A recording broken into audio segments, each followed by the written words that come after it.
Hello दोस्तों, कैसे हो? आपका स्वागत है त्रिपाण स्टडी सेंटर में। आज जो हम करने जा रहे हैं क्लास 10th एनआईएस बोर्ड का चैप्टर 5 विज्ञान और प्रौद्योगिकी। इसमें हम साइंस एंड टेक्नोलॉजी में जो हम करेंगे ये बहुत ही महत्वपूर्ण रहेगा। दोस्तों ये जो है क्लास 9th का जो है सीबीएसई बोर्ड का यानी एनसीईआरटी का जो है चैप्टर नंबर 4 साइंस का के साथ ये अटैच है। इसमें हम जो करेंगे एटॉमिक स्ट्रक्चर यानी परमाणु संरचना। ये जो होगा आपको दोनों ही लैंग्वेज में उपलब्ध होगा, हिंदी और इंग्लिश में। ठीक है, ये दोनों भाषा में जो है आपके समक्ष यहाँ समझाया जाएगा, तो इसको मिस नहीं करना है। इसमें जो है हम हर तरह के पढ़ेंगे कि कैसे डिस्कवर इलेक्ट्रॉन की कैसे डिस्कवर की गई है। ठीक है, इसमें थॉमस ने क्या मॉडल दिया है, रदरफोर्ड का क्या मॉडल है, और जो अर्लियर मॉडल एटॉमिक स्ट्रक्चर है उसका क्या है, और रदरफोर्ड का क्या ड्रॉबैक है। ठीक है, बोहर्स मॉडल्स में क्या बताई गई थी। साथ में जो है हम आइसोटॉप आइसोबार का जो है यूजेस, कॉन्सेप्ट ऑफ बैलेंसी, ये सारे चीज़ों की हम चर्चा करेंगे। लेकिन जब चर्चा करने से पहले एक बात जो मैं हमेशा कहता हूँ, जिसको आपको सोचना भी चाहिए, विचार भी करना चाहिए और अमल भी करना चाहिए, वो ये है कि जब भी वीडियो देखिए पूरा देखिए, क्योंकि अधूरा जानकारी सदैव खतरनाक होता है। साथ में एक इम्पोर्टेंट बात ये भी रहता है, अगर आप पहली बार वीडियो देख रहे हो तो लाइक शेयर सब्सक्राइब करना मत भूलना। देखिए दोस्तों, लाइक कीजिएगा तो बनाने वाले का जो है प्रोत्साहन बढ़ता है और आपके लिए अच्छा से अच्छा करने की कोशिश करता है। ठीक है, सब्सक्राइब करना आपके हित में है। इसका कारण ये है कि अगर आप सब्सक्राइब करके रखोगे तभी जो है मेरा वीडियो का नोटिफिकेशन मिलेगा। और आपको पता है कि मैं हर क्लास का जो है सब्जेक्ट डालता ही रहता हूँ समय समय पे। तो अगर सब्सक्राइब करके नहीं रखिएगा तो शायद उस वीडियो से आप अनभिज्ञ रह जाइएगा, यानी वो आपको प्राप्त नहीं होगा और आप उसका नॉलेज नहीं ले पाइएगा। साथ में जो अगर आप शेयर करते हो तो शेयर करना एक जग कल्याण के समान माना जाता है। इससे ये होता है कि मान लीजिए कोई जो है बच्चा जो है मेरी वीडियो को उसकी ज़रूरत थी और आपके थ्रू वो वीडियो उसको पास पहुंचा है, तो वो सदैव ही आपका धन्यवादी रहेगा और सदैव ही आपका जो है शुक्रिया अदा करेगा कि तुम्हारे कारण मुझे जो है वीडियो प्राप्त हुआ। तो दोस्तों आपको पता ही होगा कि त्रिपाण स्टडी सेंटर सिर्फ एक क्लास के लिए ही अग्रसर नहीं है, ये कई क्लासों के लिए अग्रसर है। जैसे 8th 9th 10th 11th 12th CBSE के सारे चैप्टरों को कवर करेगा समय के साथ। प्लस जो है एनआईएस बोर्ड का 10th+2 को भी कवर करता है सभी सब्जेक्टों का। प्लस जो है बीए पंजाब यूनिवर्सिटी का जो है फर्स्ट सेमेस्टर से लेकर 6th सेमेस्टर तक 8 सब्जेक्टों को कवर करता है। प्लस जो है एमए के जो है बच्चे ऑन डिमांड जो मुझे करते हैं कमेंट, उनके लिए भी त्रिपाण स्टडी सेंटर जो है अग्रसर है। देखिए दोस्तों, त्रिपाण स्टडी सेंटर इतना बड़ा है, विस्तृत है, तो आपको अभी जो है लाइक शेयर सब्सक्राइब कीजिए और अपने दोस्तों के साथ बांटिए।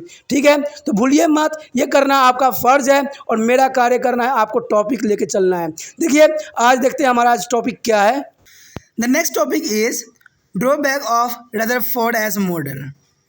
According to the Rutherford's model, the negative charge electrons revolves in the circular orbit around the positive charge nucleus. However, according to the Maxwell's electromagnetic theory, about which you maybe learn is a higher classes, if you charge particle accelerate around to another charged particles, then it would be a continuously loss energy in the form of radiation. The loss of energy would you slow down to the speed of the electron. Therefore, the electron is expected to move in a spiral fashion around the nucleus and eventually fall into its shown in a figure. In other words, the atom will be not be stable. However, we know that the atom is stable and such a collapse does not be occur. Thus, the Rutherford model is unable to explain the stability of the atom. You know now that an atom may be contain a number of electrons. The Rutherford model also does not say anything about the way the electrons are distributed around the nucleus. Another drawback of the Rutherford model was it is an inability to explain the relationship between the atom mass and the atomic number. The number of proton. This problem was solved later by the Chadwick by the discovering neutron. The third particles constitute their atoms. You will learn about it in section 5.5. The problem of the stability of the atoms and the distributions of electrons in their atoms was solved by the Niels Bohr. by the proposing yet another model of the atom. This is a discuss in the next section. दोस्तों कि जैसे कि हमने यहाँ पर पढ़ा है और जाना है और समझने की कोशिश भी किया है कि drawback of the Rutherford S model, यानी क्या कमियाँ थी रदरफोर्ड ने जो उन्होंने परमाणु संरचना में दिया था। तो उनके कहते हैं कि परमाणु संरचना में इतना अधिक कमियां नहीं थी, लेकिन थोड़ी मोड़ी कमियां की वजह से जो है आगे उनके लिए थोड़ा प्रॉब्लम क्रिएट किया। लेकिन जो है वोर्स ने जो है इस मॉडल को जो है सही प्रस्तुत करके जो है इनकी एक्सपेरिमेंट को काफ़ी कामयाब भी बना दिया था। इन्होंने जो बात बताई थी यानी उनकी जो कमियां थी वो ये थी कि कहते हैं कि any charge particle which is moving in the circular path would be loss energy and finally fall into the nucleus. ठीक है, ये बात जो इन्होंने बताई थी कि कोई भी पार्टिकल जो होगा अपने सर्कुलर पथ में जो है मूव करेगा और लूज कर देगा एनर्जी और फाइनली जो होगा वो न्यूक्लियस में गिर जाएगी। ये बात जो था कहीं हद तक सही नहीं थी। दूसरी बात उन्होंने बताया था कि this would be lead to the distraction of atom but we know that there does not be happen and atom जो क्वाइट स्टेबल। देखिए दोस्तों, आपने जैसे पढ़ा है कि कभी भी जो एटम्स होते हैं स्टेबल नहीं होते, उसको स्टेबल बनाया जाता है। रदरफोर्ड ने एक मॉडल बताया था, does not explain this normally, और इन बातों को जो है उन्होंने एक्सप्लेन करने में जो है कामयाबी उनको नहीं मिली। ठीक है, जो उन्होंने बताया था कि लॉस एनर्जी कट जाएगा और इलेक्ट्रॉन, तो वो बात है जो थी बहुत ही गलत थी। और जो इन्होंने जैसे फॉल करके बताया भी है, डायग्राम में भी इस बात को जो है रिप्रेजेंट करने की कोशिश उन्होंने किया भी है। और उन्होंने दूसरी बात ये भी बताई थी कि जो न्यूक्लियस होता है उसके आसपास जो है डिस्ट्रीब्यूट नहीं होता। तो ये सारे जो थे उनके जो ड्रॉबैक कह लो या कमियां कह लो, ठीक है, ये बहुत ही बड़ी कमियां थी जो यहाँ पर रिप्रेजेंट हुआ। लेकिन कहते हैं बहुत बातें ऐसी भी थी जो अगले साइंटिस्ट को खोज के लिए उन्होंने बहुत महत्वपूर्ण बात भी बताई। क्योंकि आपने देखा था कि पहले बहुत साइंटिस्टों ने ये बताया था कि जो इलेक्ट्रॉन होते हैं वो जो होते हैं एक वाटरमेलन के धसे हुए पार्ट के जैसे होते हैं, जैसे काटते हो तो उसके बीच जो होते हैं सीड उसके जैसा होता है। लेकिन उन्होंने ऐसा नहीं किया, इन्होंने इलेक्ट्रॉन को अरेंजमेंट दिया, सेल्स बनाया। बेशकली इन्होंने ये बात बोला कि घूमते घूमते जो है सारे के सारे जो है एनर्जी खो देंगे या न्यूक्लियस में गिर जाएंगे। चलिए, कुछ हद तक तो उनका सही था कि उन्होंने व्यवस्थित कर दिया था इलेक्ट्रॉन्स को अपने जो है कक्षों में। तो ये अत्यंत महत्वपूर्ण था इनके खोज के लिए।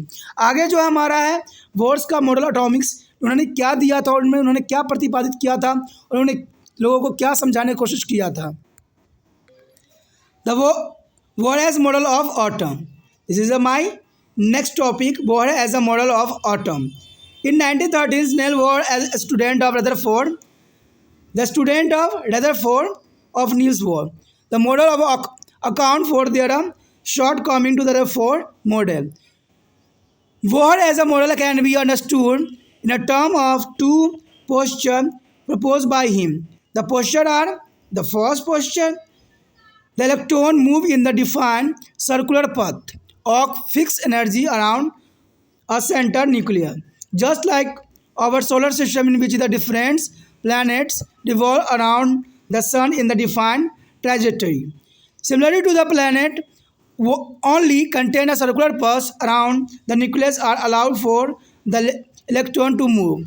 These paths are called orbits or energy level. The electron moving in their orbit does not be radiate. In other words, it does not be lose energy. Therefore, this orbit is called to the stationary orbit or stationary state. The bolded concept of stationary state could be answer the problem. See this picture. Here is a Bohr model atoms. To explain the objections against Rutherford model is the structure of atom. Bohr put forward is a history of the structure of atom. Main point of theories are only contain a special orbit known as the distinct of orbit of electrons are allowed inside in the atom. While they are moving into discrete orbital, their electrons to be not be radiate energy.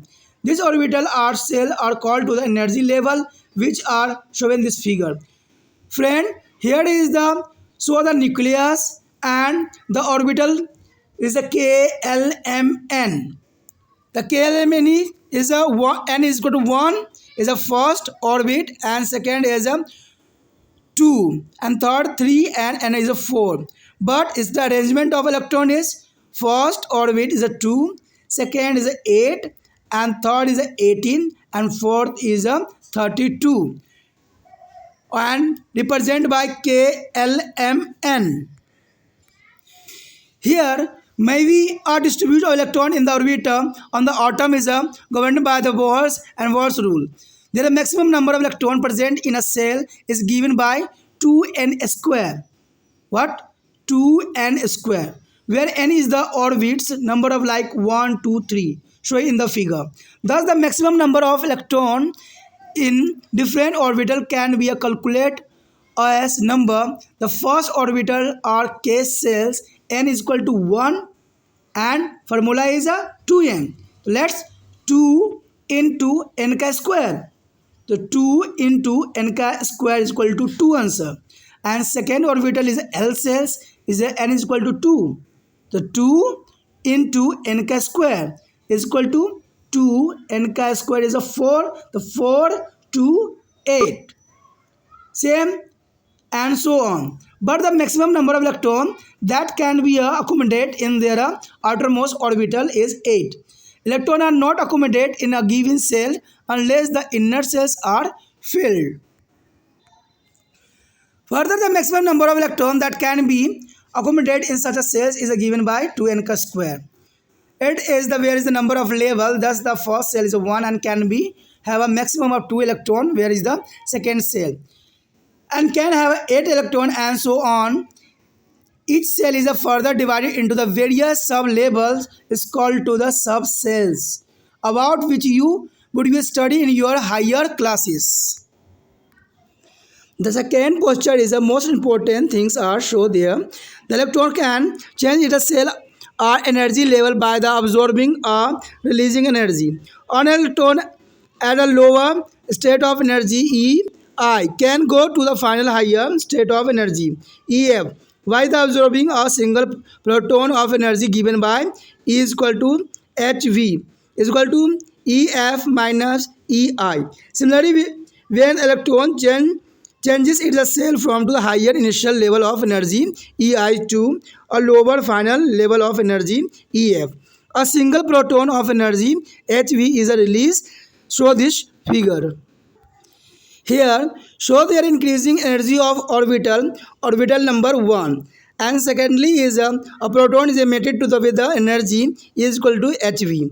The most important proposal for the Bohr's models of atom. There are a drawback or Rutherford and this topic. दोस्तों यहाँ पर जो हमने bourse का जो model atoms के बारे में पढ़ा वो अत्यंत महत्वपूर्ण था ये जानने के लिए कि आखिर उन्होंने एक्सपेरिमेंट कैसे किया। कहते हैं कि रदरफोर्ड के स्टूडेंट जो थे नील्स बोर्स थे, ठीक है, यानी स्टूडेंट नहीं, रदरफोर्ड ने बहुत सी बातें जो थी काफ़ी हद तक सही भी बताई थी, ठीक है। तो इसी बेस पे जो है बोर्स ने जो रदरफोर्ड के स्टूडेंट थे उन्होंने इस बात को और आगे बढ़ाया और इसको उन्होंने जो है एक अरेंजमेंट दी। कहते हैं few energy level is atoms most important था इसमें, ठीक है, कि सारे को उन्होंने क्या किया ऑर्बिटल यानी कक्ष बनाया और कक्ष में जो है एनर्जी के लेवल को अरेंजमेंट किया।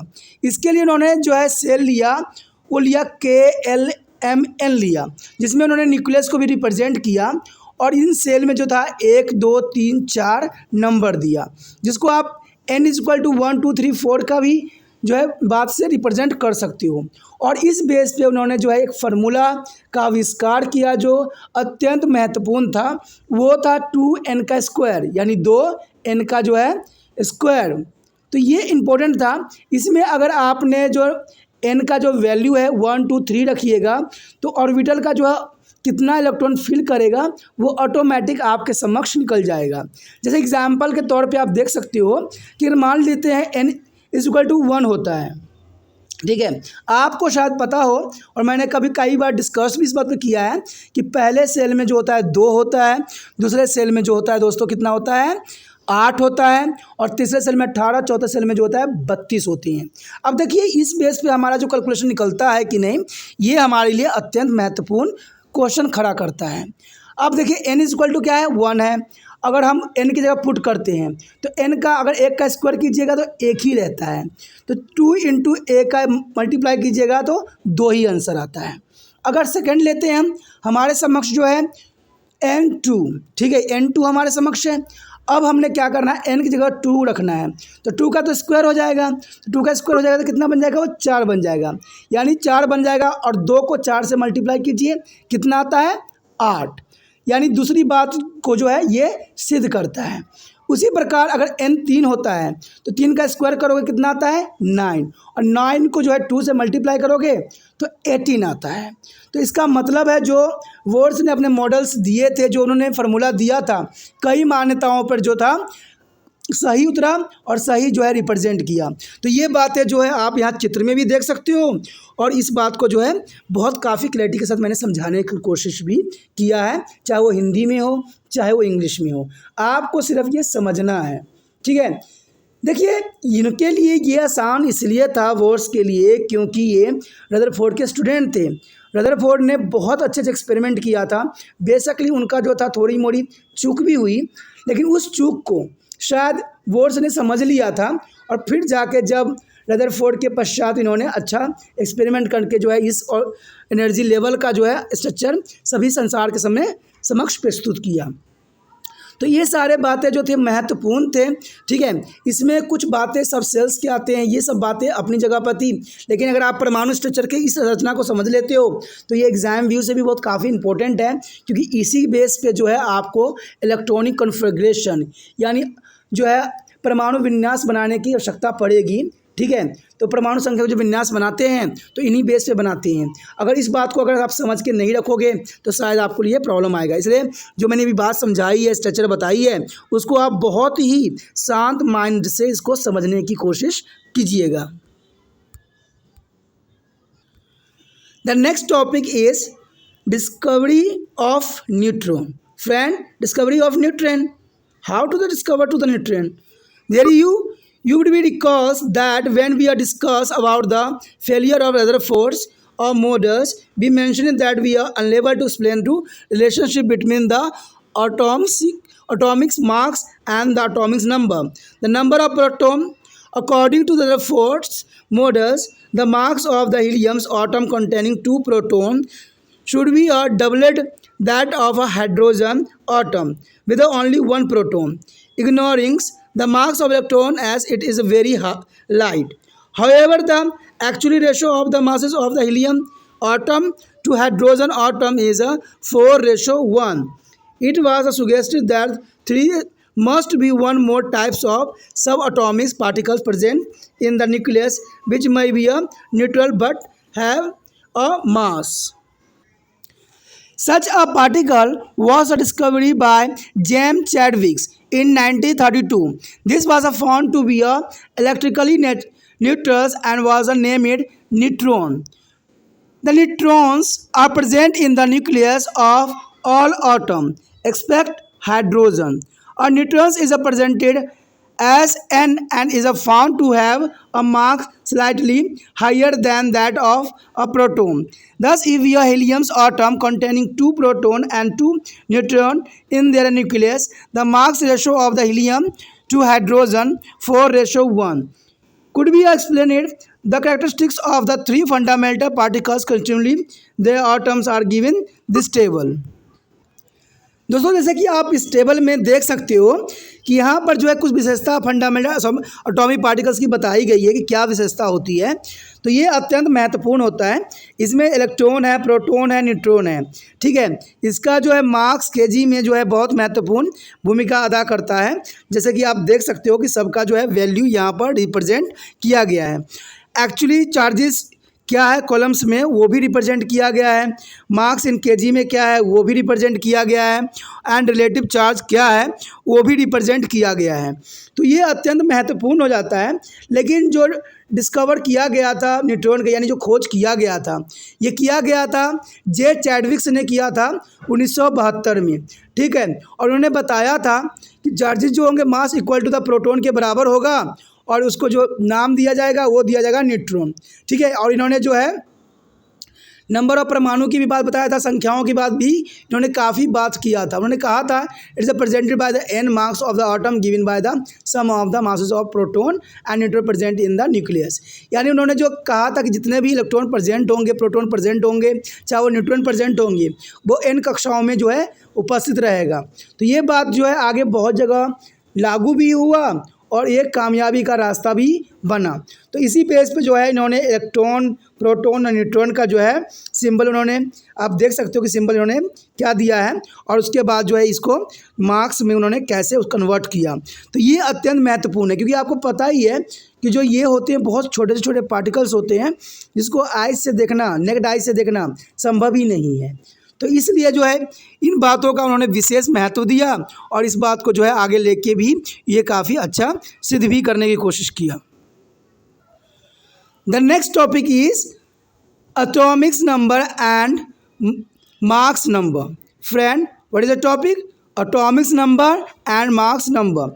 You will learn that the nucleus of atom containing a positive charge particles is called proton and neutral particles called neutron.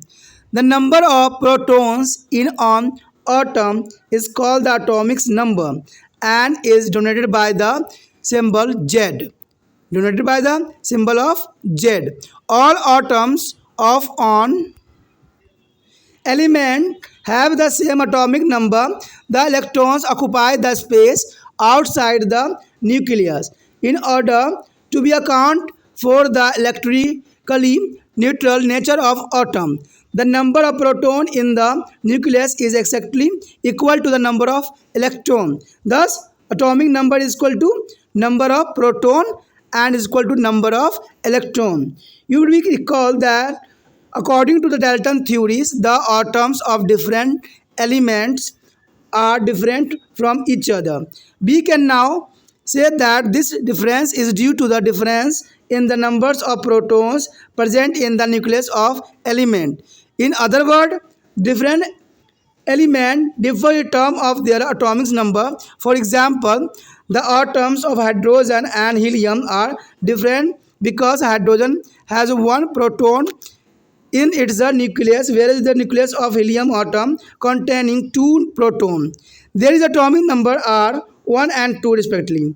You have learned in their Rutherford as model that marks the atom is concentrated in its nucleus. This is due to the presence of two heavy particles, namely a proton and neutron in the nucleus. These particles are called nucleon. The number of nucleon in their nucleus of an atom is called Mach's number. What is the Mach's number? The number of nucleons in the nucleus of atom is called Mach's number. It is denoted by A and is equal to the total number of proton and neutrons present in the nucleus of element. Thus, Mach's number A is equal to number of proton at Z and plus number of neutrons is N. Atomic number and Mach's number are represented on the symbol of an element X with an atomic number Z and the Mach's number A is denoted by the follow. Friend, here example given to the carbon 12 and C6. Carbon is represented by C and 12 is and 6. Here the 12 is Mach's number and 6 is atomic number. Friend, what is 12 is Mach's number and 6 is atomic number. Mean that carbon has an atomic number of 6 and the Mach's number is 12.